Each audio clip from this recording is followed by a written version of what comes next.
thank you all very much for coming here this morning under the hosting authority of the Minister of Works and Transport, Minister Sinnalan.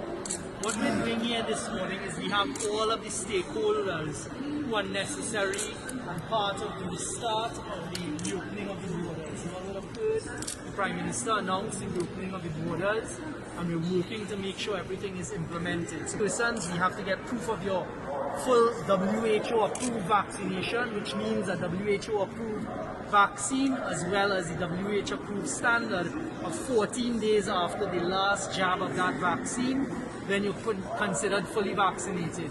You upload that into a system that's being built out, you get a pass to come to Trinidad, you then book with the airlines. So this morning we have airlines that fly into Trinidad. We have Caribbean Airlines, we have JetBlue, American Airlines, I think United is here as well, Copa Airlines and some other airlines.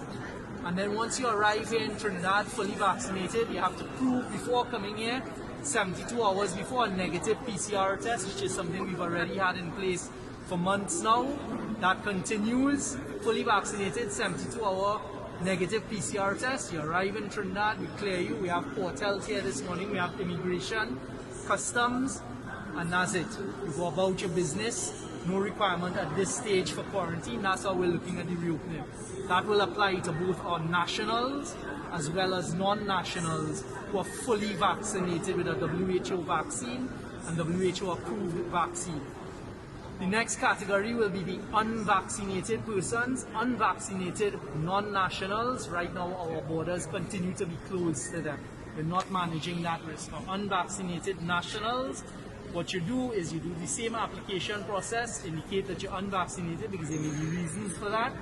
Then you have to provide your 72-hour negative PCR test, come into Trinidad, and we're building out the system for those persons to go into state supervised quarantine, which is paid for quarantine. So the IT system will manage that.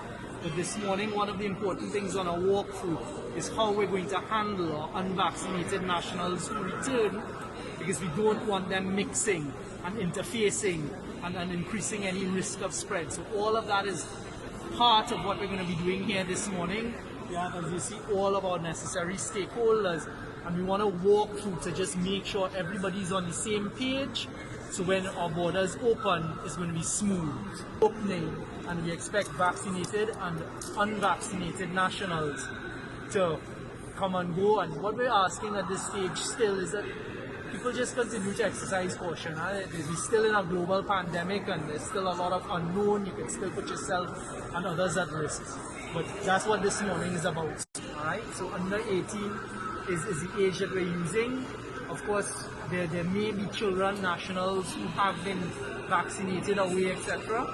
It's better. At this stage, the real global policy should be, once vaccines are available, get vaccinated and help reduce the risk of spread.